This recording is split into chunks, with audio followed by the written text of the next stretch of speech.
Napakagandang generator po nito.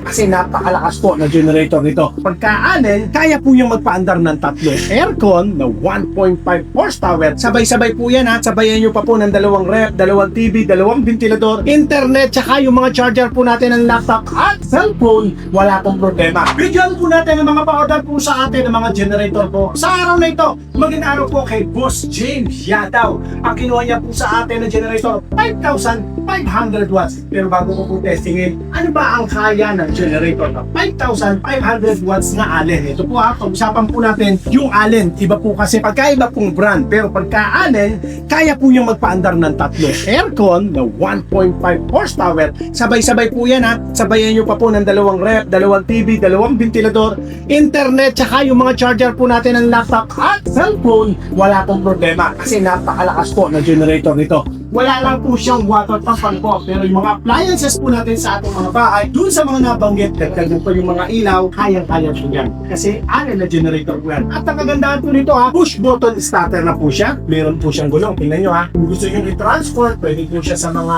camping o kaya ay gagamitin po natin sa papahiram po natin sa ating mga mahal sa buhay o sa kapitbahay natin. Hindi kayo mahihirapan pong magbuhat po dyan. Ito pa po siya, push button starter. Pag pinindot natin, bilang lang kayo ng 3. Sample, 1, 2, 3. Andar po ang ating makina. Meron na rin pong display siya kung ilang nakakailang oras na kayo, kung ilang watts na po ang konsumo po natin. Napakagandang generator po nito. Meron din po siyang AC breaker. Yan, AC breaker. Pagka gusto nyo po siyang patayin, patay natin.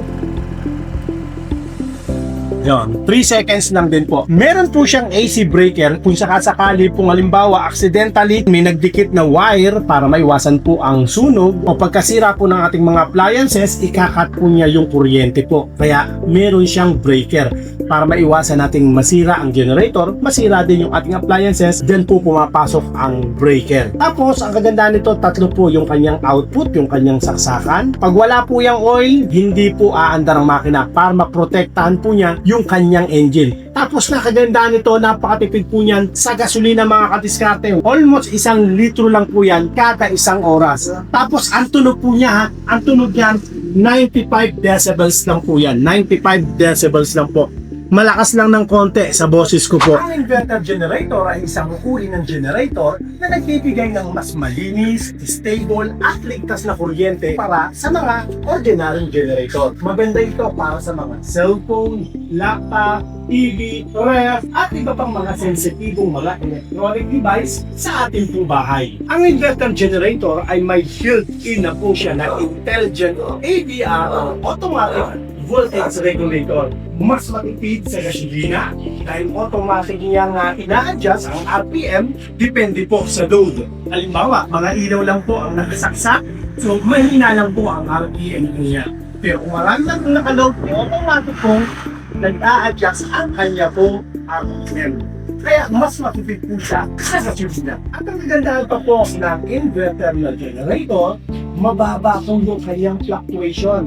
Kasi pagka po ang generator ay mayroong fluctuation, maaaring po mapundi ang ilaw, uminit ang ating mga appliances, maaaring panggalingan po ng sira ng TV o appliances, at humina ang mga motor ng ref at mga aircon. Pero pagka po inverter generator, less na po or mahina ang kanyang fluctuation. Ang fluctuation po kasi dahil po yan sa pago-pago na RPM, lalakas, hihina, na yan naman po ang nasa mga ordinaryong generator. Kaya yung mga ordinaryong generator, napapansin nyo, nilalagyan naman po siya ng AVR o automatic voltage regulator para hindi po masira ang mga appliances. At ang presyo lang yan mga diskarte, 55,000 na po yan pagka 55 watts na inverter na generator. Sa atin po hindi uso ang PHN or check your inbox. Gusto ko po, diretsuhan po tayo pagdating dun sa presyo. 55,000 lang po yan. Kaya magpaandar ng tatlong aircon, dalawang ref, dalawang TV, dalawang ventilador, internet at laptops, mga ilaw. Kayang-kaya po yan.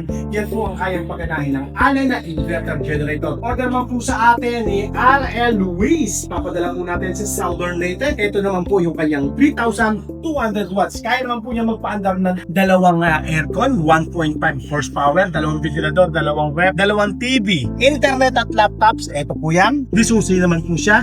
Start po natin. Okay. At para magka-idea po kayo mga kadiskarte sa tunog po niya, eto po ako, kalapit ko po ang generator. Magsasalita po ako sa inyo, pero tunog yung boses ko. Kasi kung maingay po yung generator, hindi tayo magkakalitan. Ang presyo lang po nito, 39,500. 100% copper band. Okay, tap na po natin. Pagka po kasi ang nabili po ninyo, aluminum wire, delikado po yung generator po ninyo. Hindi po yun tumatagal. Ang copper, mas matibay kaysa po sa mga aluminum wire. Ito po, garantisado po yan mga kadiskate, 100% copper wire po yan. Pagka po allen na generator. Salamat po, Boss RL Luis. Si Lilian ng Quezon. Ito po yung inyo, 2,000 watts. Isang aircon naman po ang kaya nito, 1.5 horsepower, isang rep, isang TV, mga ilaw, internet at laptops. Kaya po yan. Pati charger ng mga cellphone. Sabay-sabay po yan. Testingin po natin. Recall starter naman po siya o dihila. Pero napakadali lang po niyang hilahin. Balik lang po yung chong.